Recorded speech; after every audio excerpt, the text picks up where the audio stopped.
Voilà, bonjour à tous. Bonjour à tous. Nous allons bientôt commencer ce webinaire. On va encore, comme d'habitude, attendre quelques secondes que tout le monde se connecte et que tous les participants viennent se rejoindre le webinaire du jour. Ce que je vous propose, à tous ceux qui sont déjà présents, c'est via le chat. Donc, vous avez un chat en bas à droite de l'écran. Et via le chat, si vous pouvez nous indiquer si vous entendez bien les intervenants, donc si vous entendez bien Claire et moi-même. Bonjour tout le monde. Et est-ce que vous nous voyez bien aussi? Ok, super.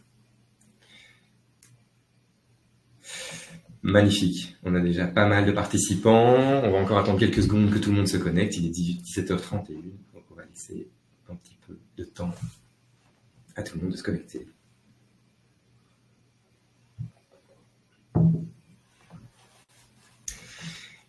Eh bien, on va tout doucement démarrer. Et donc, merci à tous d'être présents pour le webinaire du jour, qui est Investir en 2024, l'immobilier versus le non-coté. Alors, on reviendra un petit peu sur le titre de ce webinaire tout à l'heure, qui fait un petit peu polémique. Mais donc voilà, aujourd'hui, on va vous parler d'immobilier et surtout d'investissement dans le non-coté. Et ce webinaire va être co-présenté par B-Angels et Smoothie. Et nous allons tout de suite commencer les présentations. Et Claire, je vais commencer par te laisser te présenter. Oui, merci Corentin. Donc bonjour à toutes et à tous. Donc moi je suis Claire Minck et je suis la CEO de B-Angels, qui est une plateforme d'investissement pour investisseurs privés. Avec l'investissement, on y reviendra direct ou dans des fonds d'investissement en Belgique majoritairement, également au Luxembourg. Et donc moi-même, je suis Corentin Jacobs et je suis Sales Manager chez Smoovin. Et donc Smoovin, nous sommes une plateforme d'aide à la gestion de patrimoine immobilier. Donc plateforme digitale en ligne qui va aider des multipropriétaires à gérer leur patrimoine. Ok, donc avant de commencer, je voulais vous présenter un petit peu la plateforme que nous utilisons ici aujourd'hui, qui s'appelle Livestorm et qui est vraiment destinée à faire des webinars. Vous avez en bas à droite de votre écran un onglet chat dans lequel vous allez pouvoir poser toutes vos questions. Notre idée aujourd'hui, la décision qu'on a prise, c'était de prendre les questions au fil du webinaire. Donc, n'hésitez pas à poser vos questions pendant le webinaire. On va, dans la mesure du possible, y répondre en même temps que la présentation est effectuée. Ok. Le webinaire va durer environ 45 minutes. Il sera également enregistré et envoyé sur demande. Donc, si vous souhaitez un enregistrement du webinaire, faites-le nous savoir et nos équipes marketing vous transmettront ça. Et donc, on commence par la partie immobilière. Et ce que nous souhaitions ici aujourd'hui, c'est vous présenter les tendances de l'immobilier en 2024, faire un peu un état des lieux de la situation immobilière. Et avant de commencer et de parler de la situation actuelle, on voulait faire un petit historique et montrer dans quelle mesure l'immobilier résidentiel en Belgique a été très résilient durant les 4 décennies. Si on prend les grandes crises qui ont eu lieu durant ces 4 dernières décennies, on a par exemple la crise du début des années 90 avec la première guerre du Golfe, qui a généré pas mal de remous sur les places financières mondiales. Mais malgré cela, l'immobilier en Belgique a été très résilient et a très bien tenu le coup. Même scénario pour la crise financière de 2008-2009. Là, on a eu des remous sur les places financières considérables. Malgré cela, l'immobilier belge, surtout belge, a très bien tenu le coup. On insiste bien ici sur l'immobilier belge parce que tous les marchés immobiliers ne sont pas logés à la même enseigne. Il y a des marchés immobiliers beaucoup plus volatiles, tels que le marché espagnol ou le marché des Pays-Bas, par exemple. Toujours crise suivante, c'est la crise de la dette européenne du début des années 2010. Crise de la dette européenne qui a fait que la Banque centrale européenne a fortement baissé les taux directeurs. Cela a engendré une baisse considérable des taux des crédits hypothécaires au début des années 2010. Et donc, ça a eu comme effet d'avoir de plus en plus d'investisseurs qui avaient des capacités. Ça a fait augmenter la capacité d'emprunt des investisseurs. Et donc, davantage d'investisseurs ont pu se tourner vers ce marché de l'immobilier. Et en plus de cela, ça a rendu l'immobilier plus attractif que d'autres investissements. Je pense par exemple aux obligations ou à d'autres investissements plus traditionnels qui ont perdu de l'intérêt avec ces taux directeurs très faibles. Ensuite, la dernière crise qui est la plus récente ici, la crise sanitaire de 2020, Et donc cette crise, à nouveau, a montré la résilience du marché immobilier belge, avec, au sortir de la crise et des confinements successifs, un très très gros engouement par l'immobilier, parce qu'une très forte demande de personnes qui voulaient parfois sortir des villes et acheter des biens dans les campagnes ou avec en tout cas davantage d'espace vert. Et donc un gros attrait pour ce type de biens, toujours dans un contexte de taux hypothécaires très faibles. Et donc ces différents éléments ont fait qu'on a eu un marché immobilier très très dynamique au sortir de la crise sanitaire de 2020. Plus rapproché maintenant, le marché immobilier belge en 2023. En 2023, on a quand même constaté un changement, pas mal de changements au niveau du marché immobilier en Belgique. Et 4 causes principales ont engendré ces changements. Tout d'abord, une pénurie des matériaux à la suite du premier déconfinement. Cette pénurie des matériaux a généré une augmentation des coûts des matériaux, donc, et donc des coûts de la construction et de la rénovation. Autre cause principale de ce changement, on a une crise énergétique causée par la guerre en Ukraine qui dure depuis 2 ans maintenant, et donc cette guerre en Ukraine a provoqué une explosion des prix du gaz et d'autres matières premières, et donc engendré la nécessité de rénover le bâti en urgence, et donc ça a créé un marché à 2 vitesses avec des biens avec une bonne performance énergétique et qui ont donc vu leur valeur se stabiliser ou augmenter, et des biens qu'on a qualifiés de passoires énergétiques dont la valeur a tendance à décroître. Toujours en 2023, on a eu une inflation qui était évidemment aussi liée à la crise ukrainienne, qui a été très importante. Ça a provoqué une réaction des banques centrales, et notamment de la Banque centrale européenne, qui a augmenté les taux directeurs. Et cette augmentation des taux directeurs a engendré aussi une augmentation des taux hypothécaires. Et qui dit taux hypothécaires élevés, dit forcément diminution de la demande sur le marché de l'immobilier. Donc ça, c'était un peu ce qui a causé les changements sur le marché immobilier en 2023. Et donc, les conséquences de tous ces changements, c'est une baisse des transactions. Donc, si on regarde par exemple le nombre de transactions en 2023, ont baissé de 25% par rapport à 2022. On constate 38% de crédits hypothécaires octroyés en moins en 2023 par rapport à 2022. Évidemment, on a aussi constaté une baisse des prix, assez légère, mais baisse tout de même, suivie par une stabilisation. Comme je le disais précédemment, on a un marché à 2 vitesses, avec des passoires énergétiques qui accusent le choc, qui ont de plus en plus de difficultés à être vendus, ou en tout cas à des prix beaucoup moins élevés. On a aussi un déséquilibre entre l'offre et la demande, et donc un allongement des délais de vente, car de moins en moins de demandes, et une offre qui augmente, et donc un allongement des délais de vente.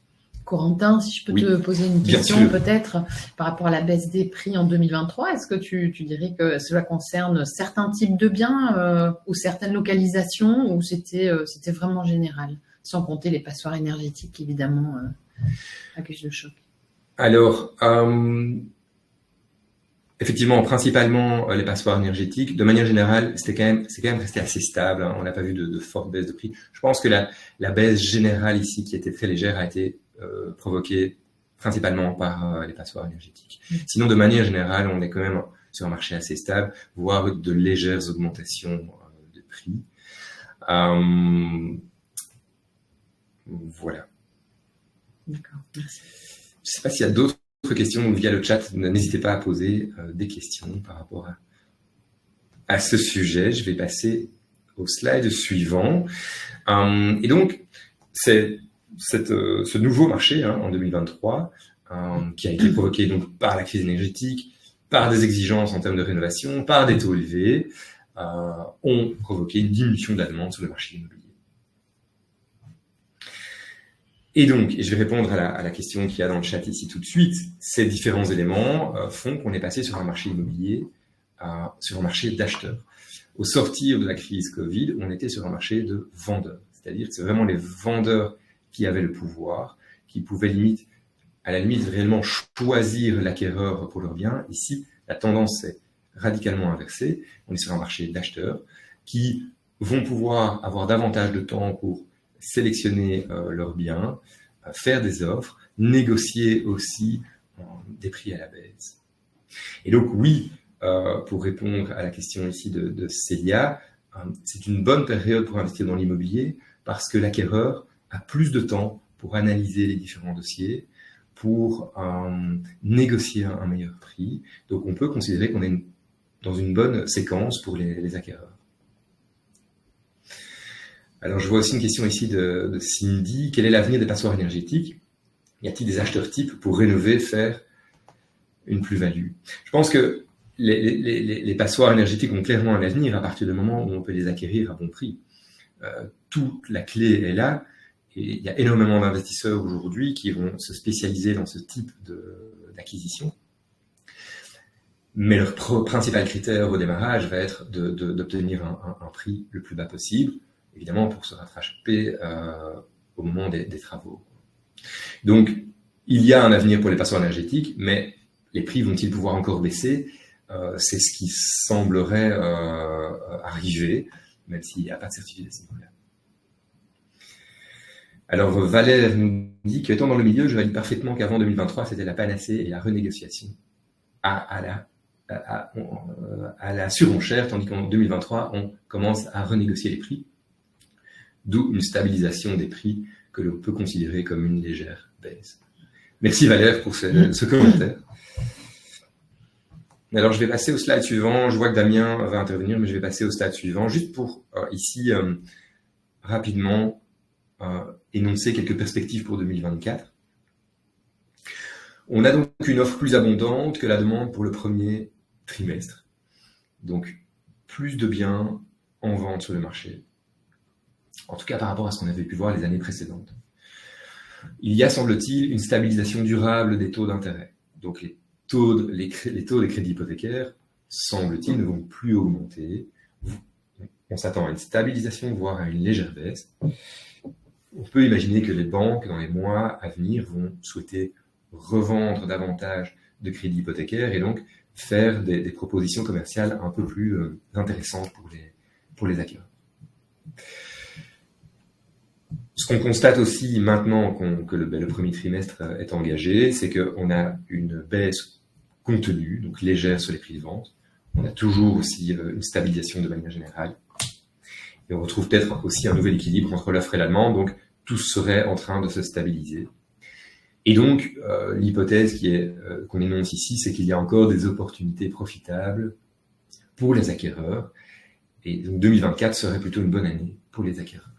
Alors, je vois ici que Tanguy nous indique passoire, point d'interrogation, impact en pourcentage sur les prix à vue de nez. Alors ça, c'est impossible à dire et je ne suis pas du tout suffisamment expert. On a toutes les informations qu'on nous donne ici, on les a obtenues grâce à une collaboration qu'on avait eue avec Own Group, qui sont vraiment des experts dans l'immobilier et ils n'avaient pas pu répondre à cette question, eux non plus. Ce qui est certain, c'est qu'il va falloir prendre en considération le prix des travaux et vu l'augmentation du prix des matières premières et du prix des travaux, il faut vraiment négocier avec des fortes décotes. Peut-être que Valère pourra nous aider sur ce point. Alors attendez, j'ai Damien ici qui dit « J'ai entendu des prévisions d'investissement ciblées sur un PEBA à l'horizon 2040-50 de 80-100 000 euros pour un appartement de taille de 80-100 mètres carrés. Cette hypothèse vous paraît réaliste? Quelles seraient vos prévisions du coût de modernisation énergétique pour un appartement de cette taille ?» Alors de nouveau, c'est très intéressant et je pense que la réponse ici de Damien répond un petit peu à la question de Tanguy. Mais de nouveau, on ne peut pas rentrer ici dans des chiffres, ce serait trop hasardeux, donc je ne préfère pas m'avancer. Mais ce serait intéressant peut-être de faire à l'avenir un webinaire vraiment exclusivement sur la rénovation. Oui, j'ai l'impression, sur les rénovations, les passoires énergétiques et la rénovation, je pense que ça pourrait être intéressant. Effectivement, parce que c'est un vrai sujet et les normes changent tellement que clairement, ça pourrait être un bon sujet. Merci à tous pour vos questions et on pourra y revenir éventuellement par la suite. Mais je vais laisser la main ici à Claire qui va un peu plus nous parler du non-coté. Oui, merci Corentin. Donc, bonjour, bonjour à tous et à toutes. Comme je le disais, mais peut-être dans l'introduction, c'est vrai qu'on avait intitulé ce webinaire immobilier versus non coté, et je pense qu'on va voir ici que ça fait partie d'une stratégie de diversification de patrimoine. Ce sont deux activités très différentes et parfois complémentaires en fonction des objectifs d'investissement des personnes. Alors moi, j'ai plutôt préparé une présentation avec quelques éléments pour néophytes dans mon côté. Je vois ici dans certains des participants qu'il y a aussi des experts quelque part. Donc, on va aussi quand même parler de certaines tendances et aussi de quelques idées préconçues qu'on peut avoir sur l'activité de Business Angels. Et je terminerai par expliquer un petit peu ce que fait B-Angels en tant qu'organisation.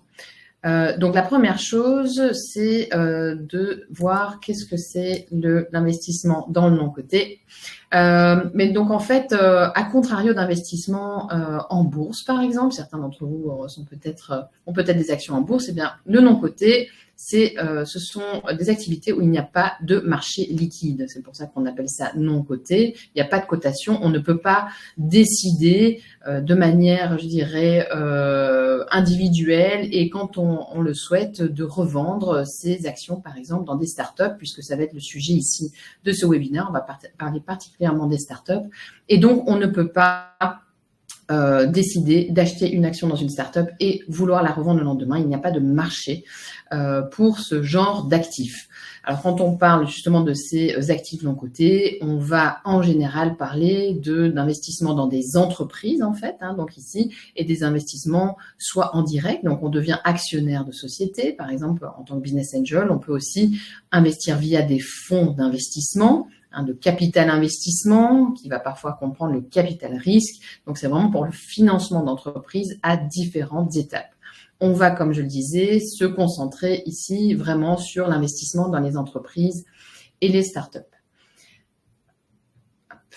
Alors, peut-être quelques tendances actuelles. Alors, la première chose qui est intéressante, c'est l'intérêt pour les placements qu'on va appeler alternatifs ou non traditionnels. Donc, avec Corentin, on a parlé de l'investissement dans l'immobilier. Effectivement, je pense que c'est quelque chose qui est peut-être plus connu. Mais en fait, l'investissement dans le capital risque et dans le capital investissement n'a cessé de croître ces 10 dernières années, porté par toute une génération au niveau belge, mais également européen, de nouveaux entrepreneurs, énormément de gens qui ont eu des vocations d'ailleurs d'entrepreneurs, de bien meilleure préparation justement à l'entrepreneuriat, mais aussi l'émergence du crowdfunding qui a énormément démocratisé cette notion de pouvoir devenir investisseur dans des sociétés et se dire que ce n'était pas réservé à des gens, je dirais, initiés ou un tout petit groupe d'experts. Ce qui se passe aussi, c'est que donc avec la croissance de cet intérêt pour le capital investissement, et on voit que ce capital est investi et déployé dans plus de secteurs. Donc évidemment, tout ce qui est technologie. Aujourd'hui, il y a encore 70% des métiers dans le monde qui vont être impactés par la transformation digitale. C'est l'innovation dans laquelle tous ces fonds vont investir, mais c'est aussi de plus en plus l'investissement dans la santé qui peut comprendre la biotechnologie, les dispositifs médicaux, l'e-santé, et aussi, vous vous en doutez, tout ce qui va être énergie renouvelable et vraiment ce qu'on va appeler pratiquement l'impact investing, ou tout ce qui va avoir un impact favorable dans l'environnement. Juste pour rebondir par rapport à ce que Corentin a dit, donc aujourd'hui, une des tendances aussi qu'on peut noter depuis la guerre en Ukraine et depuis les tendances inflatoires sur les marchés, c'est que le capital investissement s'est fait plus rare après une période de boom vraiment pendant la période Covid. Et donc aujourd'hui, on est également plutôt dans un marché d'investisseurs parce qu'il y a beaucoup de demandes pour assez peu finalement d'investisseurs. Et donc les investisseurs, en tout cas dans notre domaine, ont davantage la possibilité aussi de négocier, de parler avec les entrepreneurs. C'est moins un marché d'entrepreneurs là où le capital était vraiment très très abondant ces dernières années. Donc c'est plutôt un moment intéressant pour démarrer cette activité de business angel ou investir avec des valorisations de société qui sont également plus raisonnables. Donc, cette activité d'investissement dans le non-coté ou dans les entreprises, ici les startups, c'est un écosystème qui est en croissance. Ça fait, comme je disais, une dizaine d'années qu'on a vraiment un écosystème qui se crée avec plus en plus de ce qu'on va appeler de hubs entrepreneuriaux, parfois spécialisés dans certains secteurs, et également de plus en plus d'acteurs, de fonds de capital risque et autres qui vont être connectés avec des milieux universitaires pour la valorisation de la recherche et son financement. Donc on est en train, je dirais, ces 10 dernières années, de vraiment rattraper les États-Unis qui étaient vraiment le modèle dans le financement des startups avec la fameuse Silicon Valley qui était, mais qui reste à certains égards un exemple pour beaucoup. Et donc, on a vu émerger ces dernières années ce que vous avez peut-être entendu parler dans les médias, ces fameuses licornes, qui sont des sociétés, des startups qui sont valorisées au-delà du milliard de dollars ou d'euros. Donc voilà, on est dans un écosystème qui a connu une forte croissance, peut-être une petite bulle 2019 à 2022, je dirais. Et puis depuis mars 2022-2023, le marché s'est bien rationalisé. Et donc là, on rentre également dans une période un peu plus de stabilisation, des valorisations également des relations avec les entrepreneurs. Claire, je me permets de te couper. Oui. Valère avait posé une question. Peut-être que tu y répondras par la suite, mais je te la pose déjà. Il dit qu'il il pense pouvoir affirmer que l'immobilier est un investissement long terme. Et puis sa question, c'est quid au sujet du retour sur investissement dans le non-coté court, moyen, long terme. Oui, Valère, merci beaucoup pour cette question. Alors, j'ai un slide spécifiquement justement sur la temporalité de l'investissement en tant que business angel ou dans des fonds de capital risque. Je peux déjà répondre de manière succincte que c'est long également, c'est du long terme, mais je reviendrai dans plus de détails sur ce sujet dans mon slide juste dans quelques instants. Donc, juste pour donner un petit peu de contexte, donc investir dans les startups, ça peut se faire de plusieurs manières. Vous avez peut-être entendu parler du crowdfunding en equity. Donc, le crowdfunding, c'est vraiment l'investissement par la foule, par la masse de gens. En equity, ça veut dire quoi? C'est donc on devient actionnaire des startups parce qu'il existe du crowdfunding en dette, où on prête à des sociétés. Mais ici, si on reste dans le capital investissement, c'est en equity. On peut aussi investir dans des fonds d'investissement. B-Angels a également des fonds d'investissement, mais on peut aussi être business angel. Et là, c'est vraiment être soi-même, devenir actionnaire de sociétés et les accompagner. On va plutôt couvrir cet aspect-là. Donc, B-Angels va vraiment avoir ces deux dernières activités qui sont le business angel investing et les fonds d'investissement pour soutenir des sociétés innovantes qui sont généralement en phase de démarrage. D'ailleurs, nous avons deux secteurs que nous ne couvrons pas qui sont l'immobilier et l'ORECA, mais sinon on va regarder l'innovation dans beaucoup de domaines. Et donc, quelles sont les idées préconçues qu'on pourrait avoir sur cette activité de business angel? Parce que je suis sûre que nombre d'entre vous ont entendu parler du terme business angel, mais on se rend compte souvent en rencontrant les personnes que finalement la notion de business angel est parfois galvaudée, ou en tout cas, il y a beaucoup de stéréotypes qui circulent. Donc, juste avant de passer dans les idées préconçues, quelques rappels.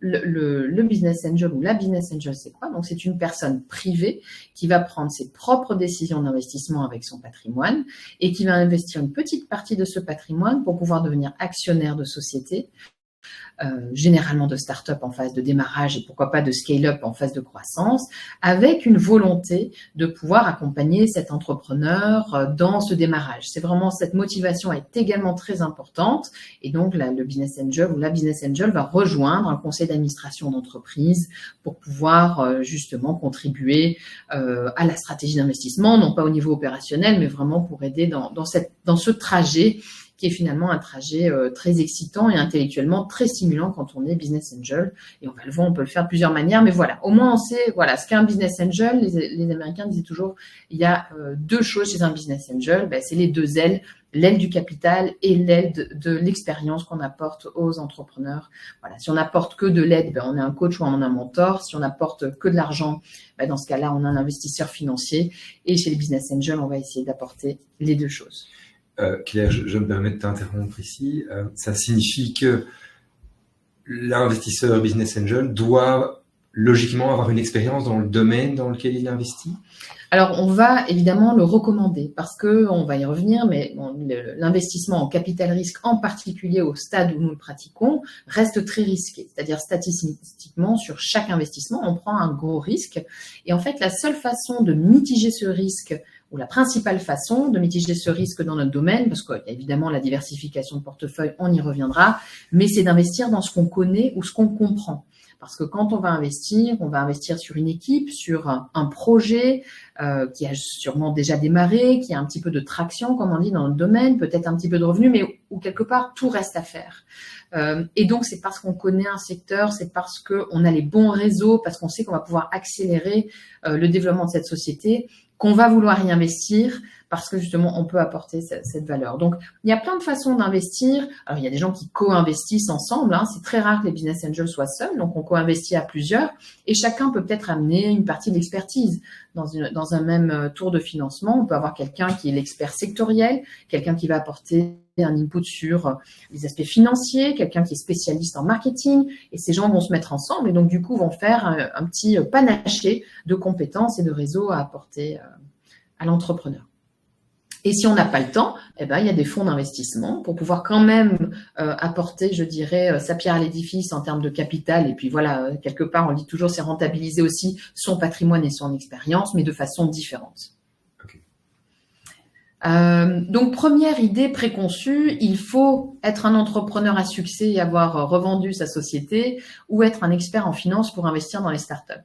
Alors, notre conviction chez B-Angel, c'est qu'en fait, être business angel, comme toute activité, en fait, ça peut s'apprendre et ça serait bien que ça s'apprenne.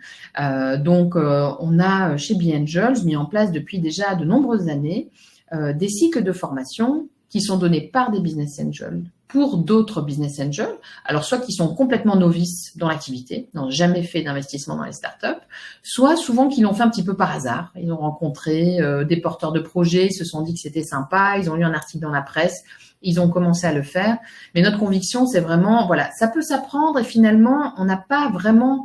Alors, il faut pouvoir apporter quelque chose, mais tout le monde peut apporter soit une expérience entrepreneuriale ou managériale. Et comme je disais, souvent, on n'est pas seul à table. Donc, on peut compléter quelque part des lacunes qu'on aurait avec d'autres profils.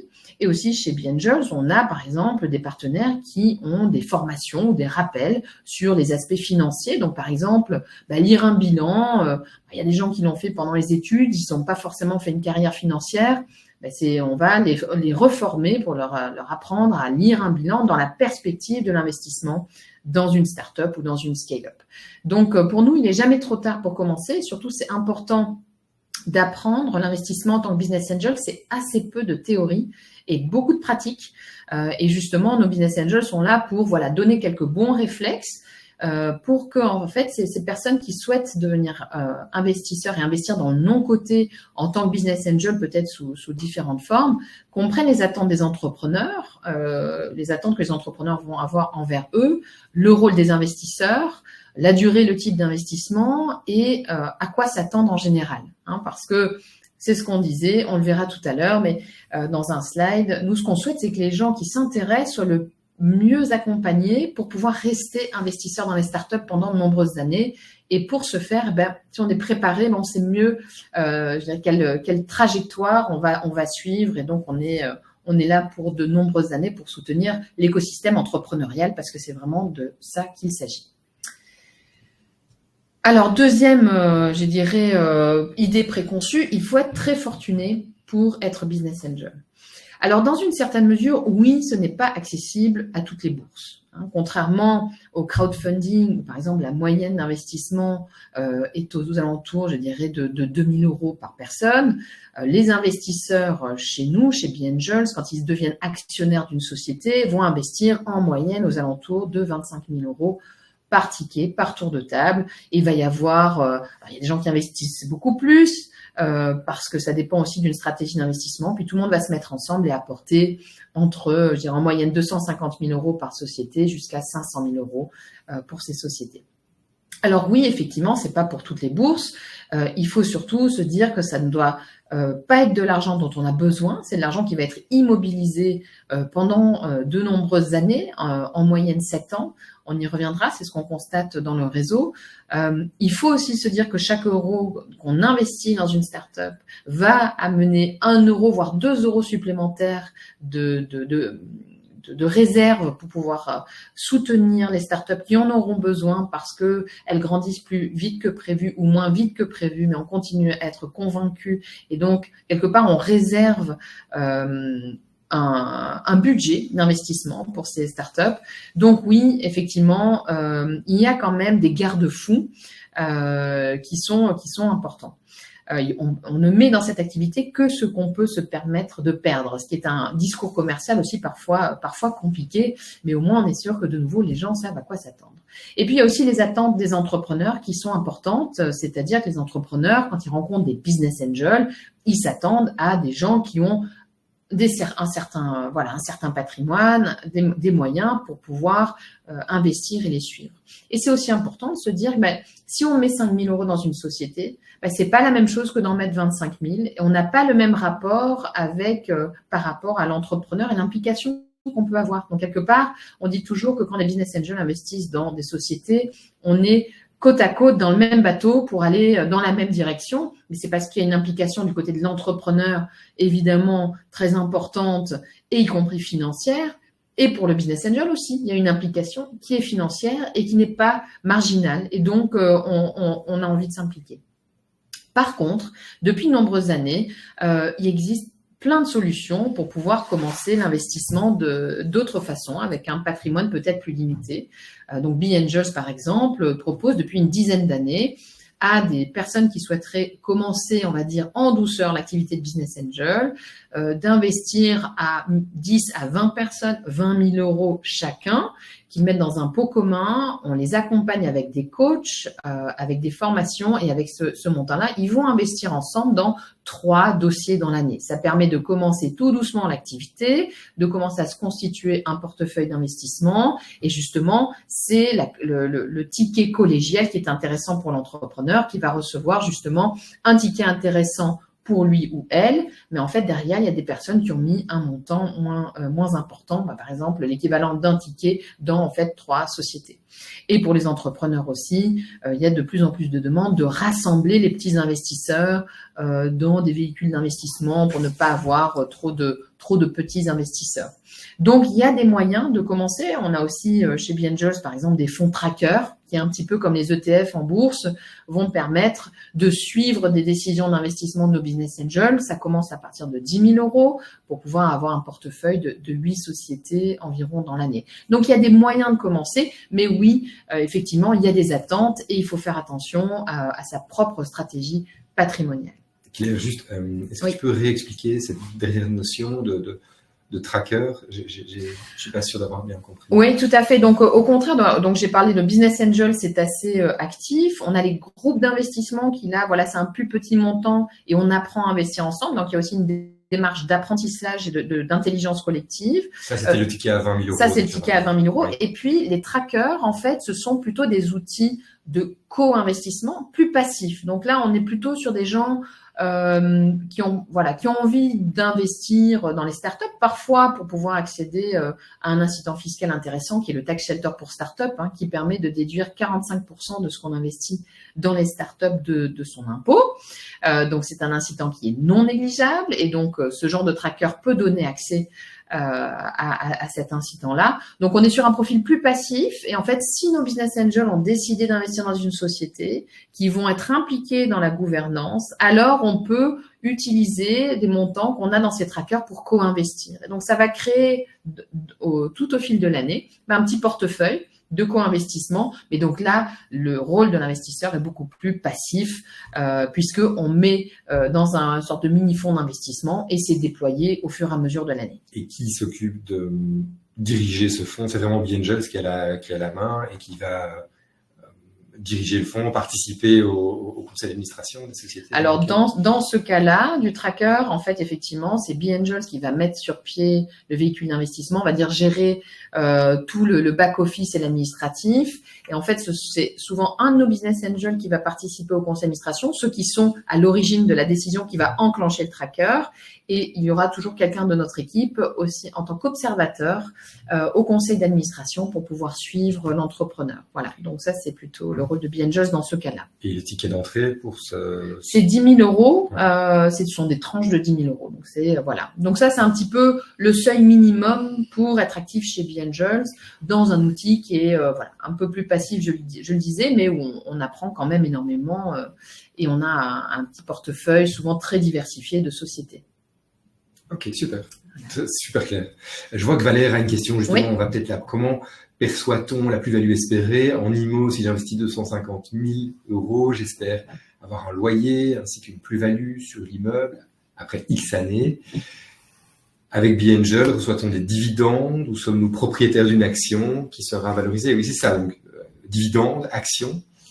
Oui, donc Valère, effectivement, on devient propriétaire d'actions dans la société.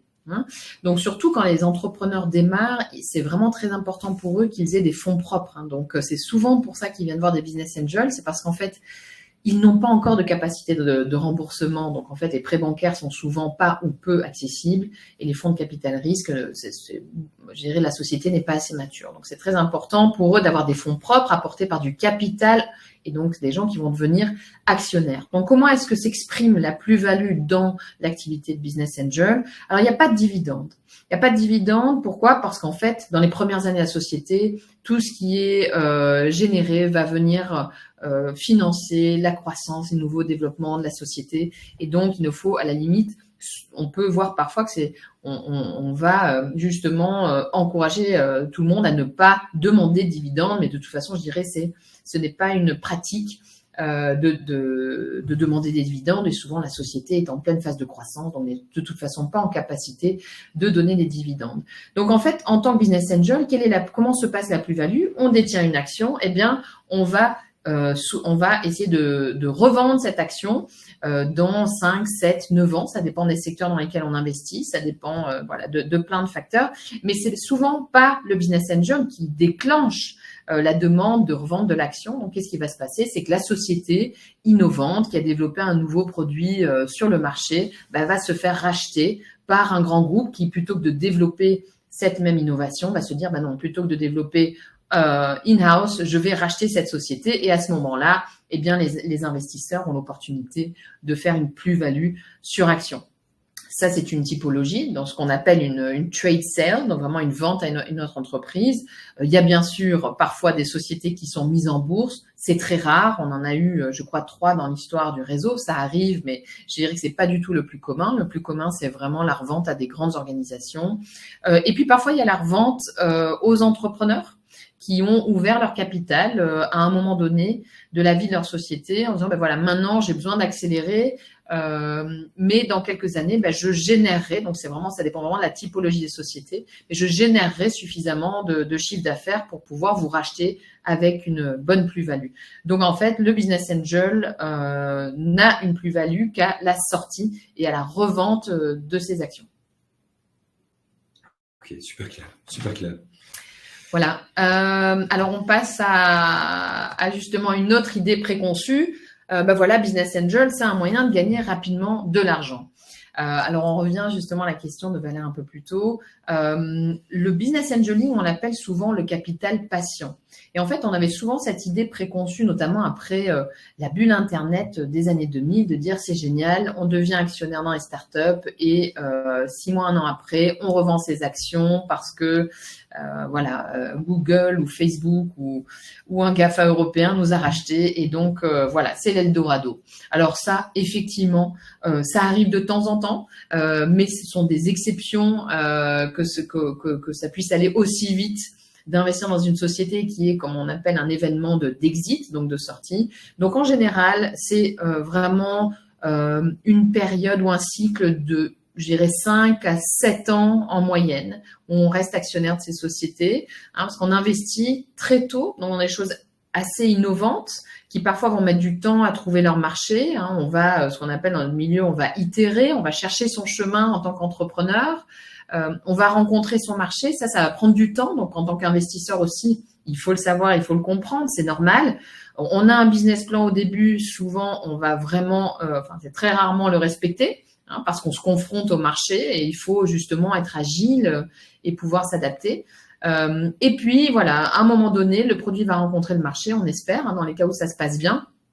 Et puis après, on va pouvoir, je dirais, commencer vraiment à expérimenter la croissance et devenir intéressant comme cible d'acquisition ou pouvoir faire une nouvelle levée de fonds auprès d'investisseurs plus importants, plus structurés, qui vont également parfois dire, bah voilà, cher Business Angel, vous avez joué votre rôle dans les premières années. Maintenant, nous, on arrive avec pour schématiser nos millions d'euros. Et à cette occasion, on vous propose de sortir en tant qu'actionnaire. On va prendre le relais parce que là, on est dans une phase différente de croissance. Et effectivement, les business angels n'ont pas vocation d'accompagner des sociétés à travers différents, je dirais, trop de cycles de croissance. Donc voilà, c'est quelque part, il y a plusieurs acteurs sur cette chaîne de financement. C'est aussi une façon d'ailleurs de pouvoir sortir et de revendre ses actions. Donc c'est très compliqué dans notre domaine de prédire ce qui va marcher. On investit surtout sur la qualité d'équipe, la vision de ce qu'on peut amener dans le marché et la capacité d'exécution qui est perçue. On dit souvent que les business angels vont prendre le premier risque. Hein, donc on prend le risque des 12, 18 premiers mois pour voir si l'équipe entrepreneuriale arrive à mettre en place ce qu'elle avait prévu. Souvent, ça sera pas tout à fait ça, mais c'est pas loin. Malheureusement, il y a toute une série de sociétés, qui marcheront pas pour plein de raisons. Et puis, il y en a toute une série qui passeront à travers différentes phases d'investissement. Il y a d'ailleurs, pour ceux qui s'intéressent, sur le site de BeAngels, on a toute une série de sociétés. Vous pouvez aller voir qui ont bénéficié de financement de Business Angel dans tout plein de domaines d'activité et des noms que vous reconnaîtrez peut-être. Comme ça, vous voyez un petit peu ces logos qui sont des sociétés qui, à un moment, au début de leur vie, sont venus se financer chez nous. Et Claire, est-ce qu'on peut, sur votre site internet, toujours avoir une vue sur les projets de financement en cours, sur des entrepreneurs qui sont à la recherche de capitaux? Parce que, comme tu l'indiques ici, on investit dans l'équipe. Et donc, si moi, je m'intéresse à un investissement à titre personnel, est-ce que je peux déjà avoir une vue via votre site internet sur quels sont les projets, qui sont les personnalités, ou non, c'est vraiment, on rentre en contact avec vous pour pouvoir avoir accès à ces entrepreneurs? Oui, en fait, il faut rentrer en contact avec nous parce que justement, comme je l'expliquais un petit peu, notre spécificité chez BeAngels dans le marché en Belgique, mais même un peu plus loin, c'est qu'on aime bien accompagner les business angels et surtout bien comprendre ce que toi tu voudrais. Quel est ton profil? Quelle est ta stratégie d'investissement? Est-ce que tu en as une? Est-ce que tu commences juste et justement tu as peut-être besoin d'être accompagné dans le fait de savoir qu'il faut une stratégie d'investissement? Au contraire, tu dis non, moi j'ai pas besoin d'accompagnement, je veux faire mes trucs tout seul. Ou alors, non, j'ai pas vraiment de temps. Moi, je mettrais bien dans un fonds d'investissement, mais je veux que ce soit géré. Voilà. Donc, en fait, nous, le premier contact, c'est vraiment avec l'équipe pour qu'on comprenne quelles peuvent être, parce qu'on a la spécificité d'avoir plusieurs façons de s'engager pour investir dans les startups. Et donc, on va essayer de voir quelle est la meilleure formule a priori pour toi. On va pas l'imposer, évidemment, mais on va discuter, on va argumenter en disant, bon, ok, tu peux devenir membre Business Angel. Et là, une fois par mois, on a nos événements au cours duquel les entrepreneurs présélectionnés, donc dans différents secteurs d'activité, présentent leur opportunité d'investissement. Ça, c'est une façon de rencontrer les entrepreneurs. Ou sur notre plateforme de Dealflow, nos membres peuvent voir à tout moment ce qui a été présenté et qui est en cours de discussion, ce qui est peut-être abandonné, ce qui est en cours de finalisation. Donc là, les choses sont déjà négociées. On a certains de nos membres, par exemple, qui aiment bien ça. Ils n'ont pas forcément le temps pour faire l'analyse, parce que c'est nos business angels qui font l'analyse quand ils investissent en direct, pas dans les fonds, mais quand ils investissent en direct. Et donc voilà, ils arrivent pour co-investir. Donc ça, c'est la façon de rentrer en contact, mais c'est pas, on voit pas sur le site, on voit les sociétés qui ont déjà bénéficié d'un investissement. Et pour nos membres, oui, ils ont leur propre zone ou leur propre, on va dire, site ou plateforme sur lesquels ils voient tous les deals qui sont en cours de financement. Juste pour avoir un ordre de grandeur, combien de projets pourraient être financés chaque année via votre canal? Oui. Alors, peut-être pour donner une idée de quelque part l'entonnoir ou le funnel, comme on dit dans notre jargon, donc on reçoit environ 400 demandes de financement chaque année qui viennent alors parce que nous sommes un peu présents un peu partout dans l'écosystème, donc les entrepreneurs viennent vers nous on participe à beaucoup de choses, donc on va chercher tous ces entrepreneurs, on va d'abord présélectionner ceux qui nous semblent correspondre le plus aux attentes de nos membres. Donc il faut que ce soit aussi une typologie qui attire les business angels, c'est-à-dire innovants, avec un fort potentiel de croissance ou de réplicabilité, et voilà, où éventuellement ils peuvent s'impliquer. Et donc là après ça passe en forme d'investissement et on va financer chaque année sur les 400 qui rentrent dans l'entonnoir, on va en financer, on va dire une vingtaine en premier tour de financement, donc c'est-à-dire dans lesquels on va investir pour la première fois. Et puis, on va avoir une vingtaine de transactions où c'est des deuxièmes tours de financement. Donc, ces sociétés qui ont déjà été financées, qui reviennent voir la communauté, donc leurs actionnaires actuels, puis la communauté pour dire, voilà, on a besoin d'une nouvelle levée de fonds pour faire X. Et donc, voilà, l'année passée, on a investi, je crois que c'est stable sur les 3 dernières années, ce qui était d'ailleurs très, je dirais, inhabituel pour le marché de l'investissement. On a quand même vu une dégringolade en termes de l'implication des investisseurs, mais c'est une cinquantaine de sociétés qui reçoivent du financement par an chez nous. Voilà. Voilà, donc moi j'aime bien ce schéma qui montre aussi pourquoi c'est intéressant d'être accompagné, parce que ce qu'on essaie d'éviter avec B-Angels, c'est des gens qui commencent l'activité en se disant c'est super, j'ai envie de devenir actionnaire de société, j'ai envie d'accompagner. Alors, idéalement, ils rejoignent B-Angels, mais sinon, voilà, ils lisent un article de journal, ils font un premier investissement et statistiquement, le premier investissement ne se passe pas bien. Et donc là, on se dit, bon, mince, j'aurais jamais dû investir, ça s'est pas bien passé. Ou alors, on n'a pas été informé du fait que ça prend du temps. En fait, les entrepreneurs vont avoir besoin d'aide, il va falloir se refinancer. Et donc, en fait, on essaie de sensibiliser à cette dynamique pour que justement, on sache dans quoi on s'inscrit dans la temporalité, qu'à un moment donné, voilà, on commence à avoir les premiers exits positifs, parce que ce qui se passe pas bien se passe assez vite. Ce qui se passe bien prend du temps. De nouveau, on est dans l'innovation, on est dans le temps long. Et puis après, voilà, on a un cycle où, voilà, quand on commence à avoir fait des plus-values, et ça c'est chouette chez B-Angels, on a une génération de business angels qui ont fait leurs investissements, qui ont dû attendre parce qu'ils avaient leur portefeuille, ils refinançaient leur portefeuille, ils commencent à avoir leurs premiers exits positifs, leur portefeuille est à l'équilibre, voire la plus-value, et donc ils commencent à réinvestir les plus-values dans des nouvelles startups. Ça, c'est vraiment très, très chouette. De la même façon qu'on a des entrepreneurs qu'on a financés qui deviennent business angels chez nous aussi, maintenant que la société a bien réussi. Donc ça, c'est très, très chouette. Voilà, donc je termine rapidement sur des conseils, je dirais, qui sont finalement peut-être du bon sens, mais comme tout finalement, être business angel, ça peut s'apprendre. Donc on peut, et il y a voilà, des programmes qui permettent de mieux appréhender cette activité. Donc il faut pas hésiter. Évidemment, on est dans une classe d'actifs, et comme toutes, où il faut de la diversification, probablement minimum une dizaine de sociétés dans lesquelles on doit investir pour avoir un bon portefeuille, entre 10 et 20.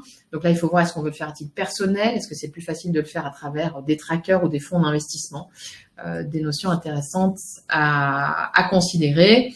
C'est un engagement long terme, c'est un engagement auprès d'entrepreneurs. Donc nous, ce qu'on veut pas, c'est que les gens deviennent des business devils, justement, ne sachent pas qu'ils n'ont pas fait de stratégie d'investissement, investissent trop dans trop peu de dossiers et finalement commencent à être très stressés de ce qui est en train d'arriver à leur patrimoine et donc stressent les entrepreneurs et donc deviennent vraiment, je dirais, un frein à la bonne gestion et à la bonne croissance de l'entreprise. Donc voilà, il faut savoir dans quoi on met les pieds. Une fois qu'on a choisi de le faire, on le fait bien, on accompagne les entrepreneurs avec son patrimoine, justement, on va essayer de rentabiliser au mieux, tout en ayant justement cette acquisition d'énormes expériences auprès des entrepreneurs. Et donc voilà, B-Angels, pour terminer, c'est une organisation qui fête ses 25 ans cette année dans l'écosystème belge. Donc c'est finalement une plateforme, comme je le disais, d'investissement. On a commencé il y a 25 ans avec uniquement la possibilité d'être business angel en direct, donc vraiment de venir aux événements et de faire ses propres choix d'investissement, donc avec peut-être un patrimoine aussi engagé qui est plus important. Voilà, ces 10 dernières années, on a fait évoluer les services d'investissement, les produits. Donc, comme je le disais, quand on rencontre quelqu'un qui s'intéresse, on va l'orienter dans différentes options. Donc aujourd'hui, on a quatre produits propriétaires. On a aussi des partenariats en Suisse qui permettent à nos investisseurs d'investir dans des dossiers beaucoup plus, je dirais, tard dans la chaîne de financement. On a un partenariat aussi en France avec Asterion, qui est le plus gros investisseur à impact. Ça permet à nos investisseurs de nouveau d'ouvrir des possibilités dans leur portefeuille. Ce sont des investissements peut-être plus ou moins passifs. Et voilà, on gère une trentaine de petits fonds d'investissement. On a des fonds de scaling up aussi. On a notre propre plateforme de gestion de portefeuille, un petit peu voilà comme Smoovin. On s'inscrit un petit peu dans la digitalisation et l'industrialisation et justement l'expérience utilisateur en tant que business angel. C'est vraiment la trajectoire qu'on suit. Et on a aussi voilà des fonds étudiants entrepreneurs. Donc on essaie de couvrir vraiment toutes les gammes de financement, on va dire du pré-seed, donc de la sortie d'incubateur jusqu'à ce que des fonds de venture capital je dirais, puissent intervenir parce qu'on a aidé cet entrepreneur à atteindre cette maturité et on a aidé nos business angels à passer différentes caps parce qu'ils prennent le premier risque, mais ils ont besoin de partenaires pour la suite. Voilà, Corentin, j'espère que c'était assez clair. C'était vraiment super intéressant, Claire. Merci beaucoup. Ça donne vraiment envie de s'intéresser davantage sur le sujet, d'aller faire un tour sur votre site internet pour voir toutes les sociétés que vous avez pu financer par le passé. J'irai faire un tour dès ce soir sur votre site. Super. Mais vraiment super intéressant et ça donne envie d'aller plus loin. Merci beaucoup Claire donc pour cette présentation. Je vais clôturer donc il y a un dernier slide ici qui reprend certaines infos dont tu as déjà parlé. Oui. Et moi, juste rapidement, faire un petit mot sur Smoovin, pour ceux qui ne connaîtraient pas déjà la plateforme. Donc, Smoovin, plateforme belge d'aide à la gestion de patrimoine immobilier. Donc, nous, on existe depuis 7 ans sur le marché en Belgique et depuis 3 ans maintenant sur le marché français. On aide les multipropriétaires, les sociétés qui possèdent de l'immobilier à gérer leur patrimoine immobilier. On automatise toute une série d'actions en lien avec la gestion immobilière, donc les suivis des loyers, la gestion des indexations, la gestion des dates des contrats, la gestion des charges aussi. Toute notre plateforme et notre équipe vous aide à gérer ça. Donc n'hésitez pas à nous contacter, à demander une démo via notre site internet. On se fera un plaisir de vous présenter notre solution rapidement par visioconférence ou en présentiel. Merci beaucoup d'être présent, d'avoir été présent. On vous souhaite à tous un très bon début de soirée. Et Valère nous demande, est-ce que Claire pourrait prendre mes coordonnées pour davantage d'informations? Et nous ne manquerons pas, Valère, de transmettre vos coordonnées à Claire ici. C'est gentil, je ne manquerai pas de prendre contact avec vous. Et merci Corentin pour l'organisation. Avec plaisir, bon début de soirée à tous. Au revoir. Au revoir.